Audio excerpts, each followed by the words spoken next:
आज कक्षा 12 में अध्याय 7 मानव स्वास्थ्य तथा रोग पर चर्चा करेंगे। सबसे पहले समझते हैं स्वास्थ्य क्या है। WHO के अनुसार मनुष्य की शारीरिक, मानसिक और सामाजिक स्थिति जो कि पूर्ण रूप से कुशल अवस्था में हो, इस स्थिति को ही हम स्वास्थ्य कहते हैं। इसका अर्थ हुआ कि यदि व्यक्ति शारीरिक रूप से, मानसिक रूप से और सामाजिक रूप से तीनों रूपों में अपने आप को पूर्ण रूप से सक्षम समझता है तो उस समय वह स्वस्थ कहलाएगा। WHO की पहल से प्रतिवर्ष 7 अप्रैल को विश्व स्वास्थ्य दिवस मनाया जाता है। यह इसलिए मनाया जाता है ताकि लोगों को स्वास्थ्य के प्रति सजग रहने का संदेश मिल सके। अब हम समझेंगे अच्छे स्वास्थ्य की आवश्यकताएं, अर्थात रिक्वायरमेंट्स फॉर गुड हेल्थ।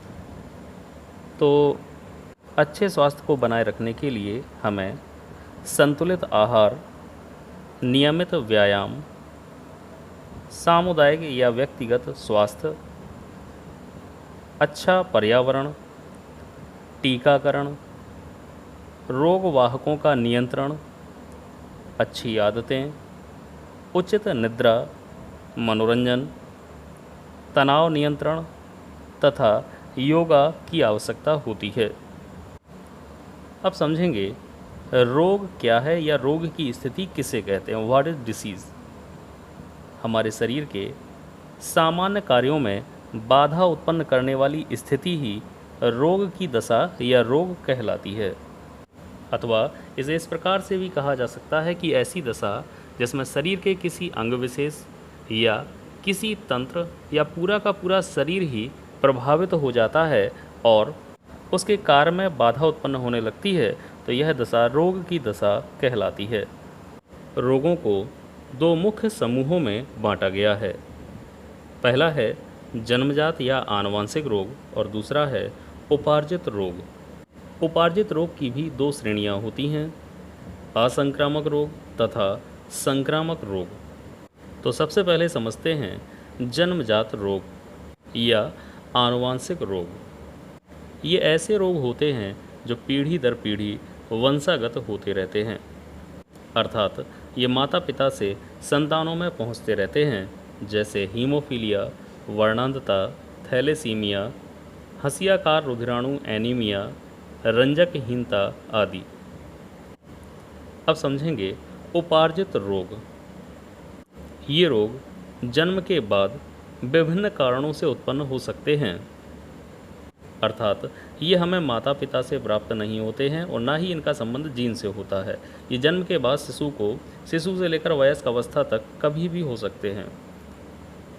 ये भी 2 प्रकार के होते हैं, असंक्रामक रोग तथा संक्रामक रोग। सबसे पहले समझते हैं असंक्रामक रोग। असंक्रामक रोग उन रोगों को कहा जाता है जो एक व्यक्ति से दूसरे व्यक्ति में नहीं फैलते हैं। ये कई प्रकार के हो सकते हैं, जैसे कुपोषण संबंधी रोग, आपने सुना होगा, सूखा रोग, स्कर्वी रोग, बेरी, क्वासियोरकर, रतौंधी आदि। दूसरे होते हैं अपभ्रंशित रोग, जैसे कि मोतियाबिंद, हृदय का कोरोनरी रोग, आर्थराइटिस आदि। तीसरे हैं एलर्जी।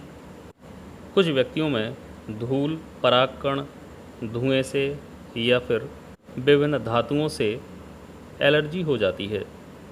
कैंसर भी एक प्रकार का असंक्रामक रोग है। इस रोग में शरीर में ट्यूमर बन जाते हैं। एल्कोहल, ड्रग्स, तंबाकू आदि का सेवन करने से होने वाले रोग, ये भी असंक्रामक होते हैं और एक व्यक्ति से दूसरे व्यक्ति में संचरित नहीं होते हैं। अब समझते हैं संक्रामक रोग। ये रोग विभिन्न प्रकार के रोगाणुओं जैसे विषाणु, जीवाणु, कवक, प्रोटोजोआ या विभिन्न प्रकार के कृमि, तो विभिन्न प्रकार के रोगाणुओं के कारण होते हैं। ये रोगाणु विभिन्न माध्यमों से संक्रमित व्यक्ति से या फिर अन्य प्रकार के पोषक से स्वस्थ व्यक्ति के शरीर में चले जाते हैं। इनका संक्रमण 2 प्रकार से हो सकता है। सबसे पहले पढ़ेंगे प्रत्यक्ष संक्रमण।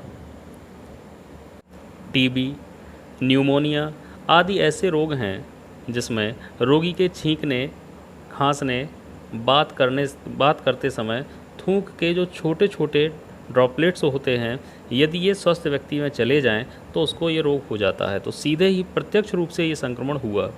इसी प्रकार दाद, खाज, खुजली आदि भी प्रत्यक्ष संक्रमण द्वारा फैलती है। मलेरिया, फाइलेरिया, रेबीज आदि भी प्रत्यक्ष संक्रमण के उदाहरण हैं।